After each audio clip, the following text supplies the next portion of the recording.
राज्यपाल श्री राजेंद्र विश्वनाथ आर्लेकर ने मंडी जिला के थनाग क्षेत्र की महिला मंडलों से बातचीत करते हुए सराज क्षेत्र के महिला मंडलों से सराज को आदर्श विधानसभा क्षेत्र बनाने में अपना पूरा सहयोग देने का आह्वान किया। उन्होंने कहा क्षेत्र की महिलाएं पूरी तरह जागरूक हैं और उन्हें सरकार की योजनाओं का लाभ उठाना चाहिए। उन्होंने प्रधानमंत्री के हर घर तिरंगा अभियान को सफल बनाने के सहयोग करने और लोगों को इसके बारे में जागरूक करने का भी आह्वान किया। राज्यपाल ने वर्ष 2018 में प्राकृतिक खेती को अपनाने के लिए मुख्यमंत्री की पहल की सराहना की। उन्होंने कहा कि हिमाचल ने देश को रास्ता दिखाया और दूसरे राज्य भी इसकी कृषि प्रणाली का अनुसरण कर रहे हैं। उन्होंने कहा कि इस प्रथा को अपनाने से आने वाली पीढ़ी का जीवन सुरक्षित रहेगा। उन्होंने कहा कि इस दिशा में आगे बढ़ने की ज़रूरत है। उन्होंने इस अवसर पर आयोजित सांस्कृतिक कार्यक्रम की सराहना करते हुए कहा कि इस संस्कृति को संरक्षित करने की ज़रूरत है। उन्होंने कहा कि जीवन शैली और व्यवहार ही हमारी पहचान है। डॉक्टर साधना ठाकुर, सदस्य भारतीय रेड क्रॉस प्रबंधन समिति, राज्य रेड क्रॉस कल्याण अनुभाग ने थनाग क्षेत्र में महिलाओं का स्वागत किया और कहा कि क्षेत्र के लोग सम्मानित महसूस करते हैं। कोई राज्यपाल पहली बार थनाग में आया है। उन्होंने क्षेत्र के महिला मंडलों से राज्य और केंद्र सरकार की सभी कल्याणकारी योजनाओं और कार्यक्रमों को जमीनी स्तर पर प्रचारित करने की अपील की।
क्षेत्र व्यवस्था में जा रहे हैं, इसको हम जश्न के रूप में मनाने की आवश्यकता है।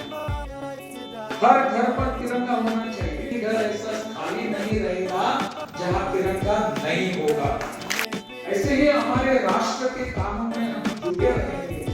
ऐसा एक संदेश हम सबको यहाँ से लेकर जाने की आवश्यकता है। अभी प्रधानमंत्री जी ने और एक बात सबके सामने हर घर तिरंगा। प्रधानमंत्री ने कहा कि हर घर तिरंगा होना चाहिए, हर घर के ऊपर तिरंगा होना चाहिए।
करेंगे हम?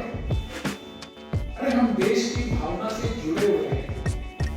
जब प्रधानमंत्री दिल्ली से कहते हैं कि हर घर तिरंगा होना चाहिए, तो इन लोगों के आधार पर कहते हैं।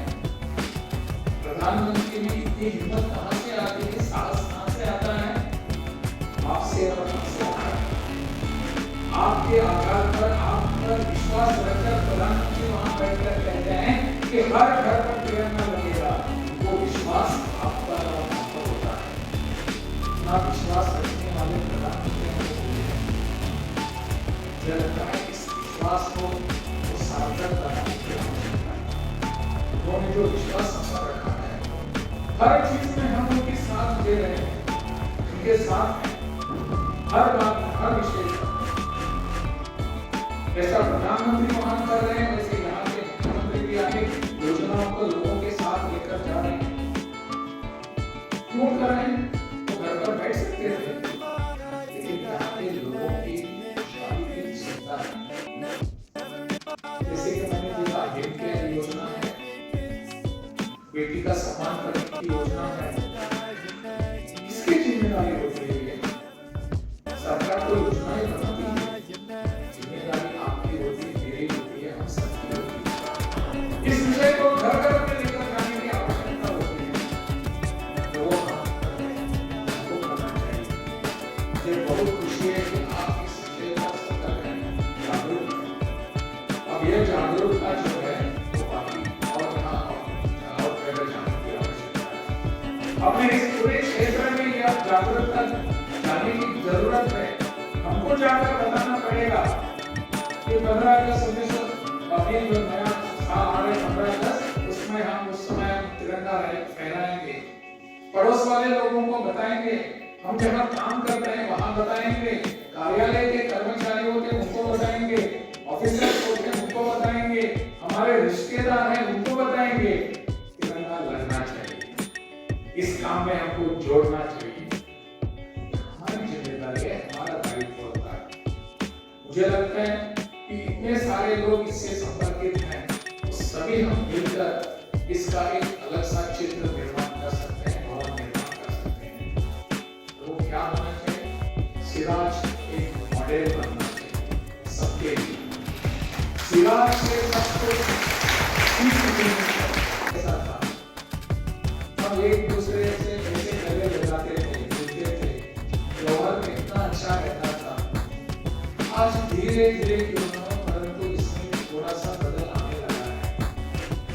पता नहीं ऐसा बदल आने के बाद क्या आने वाले समय में होगा, परंतु अपनी पुरानी जीवन शैली, पुराना व्यवहार, एक दूसरे से मिलना जुलना, बातें करना, वो व्यवहार और जीवन शैली ही हमारी सही पहचान।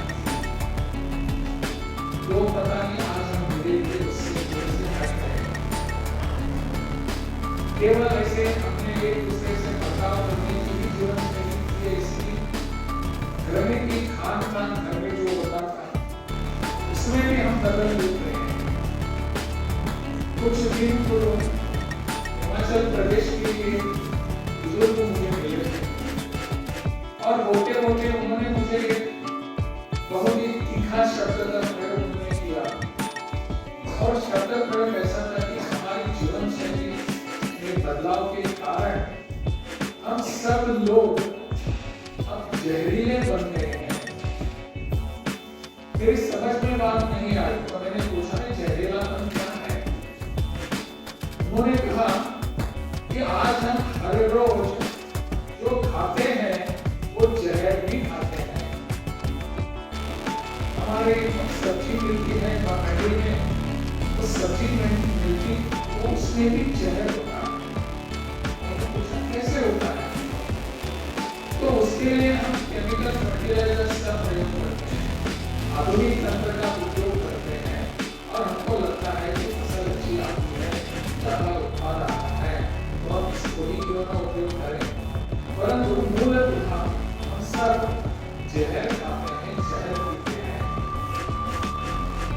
अब मेरे समझ में बात आ गई कि पिछले कुछ वर्षों से यहाँ एक जो प्रयोग चल रहा है प्राकृतिक खेती का, उस प्राकृतिक खेती धीरे धीरे हम फिर अपने मूल स्वभाव की ओर बैठने लगे हैं, जिसकी बहुत ही आवश्यकता थी।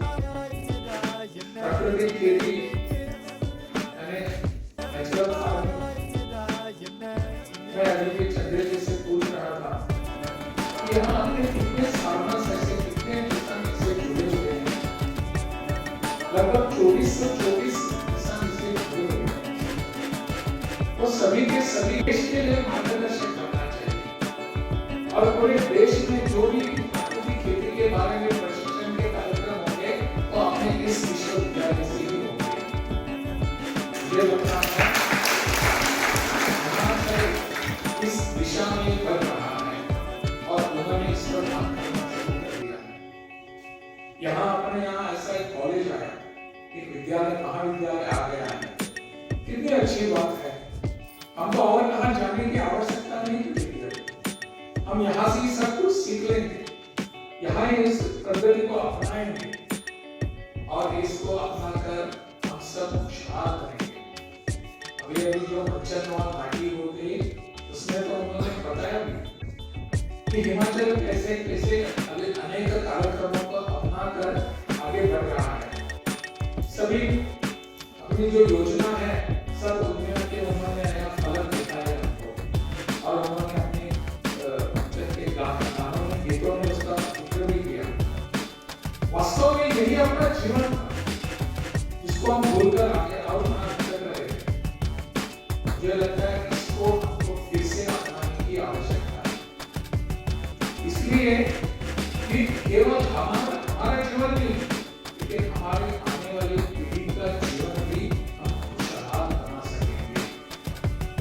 हमारा जीवन तो बनेगा, परंतु हमारा लक्ष्य हमारे आने वाली पीढ़ी का होता है, हमारे बच्चों का होता है।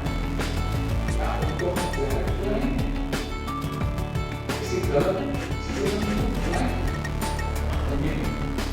इस सब विषय को ध्यान में रखकर, इस भाव को ध्यान में रखकर तो आगे बढ़ने की इस दिशा में प्रयास करने की आवश्यकता है।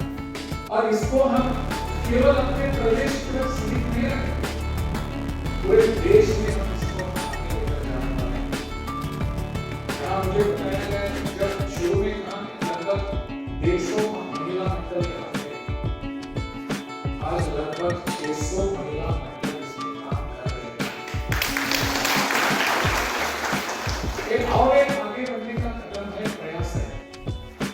600 महिला मंडल के माध्यम से पूरा यहाँ का जो सिराज विधानसभा क्षेत्र है, इसको हम पूरा अपना सकते हैं। पूरे इस प्रदेश के इस भाग में हम काम कर सकते हैं और हर घर जाकर हम बता सकते हैं कि हम करने की आवश्यकता है। मुझे लगता है एक दृष्टि से आप जो कर रहे हैं केवल सिराज की सेवा नहीं, केवल इस प्रदेश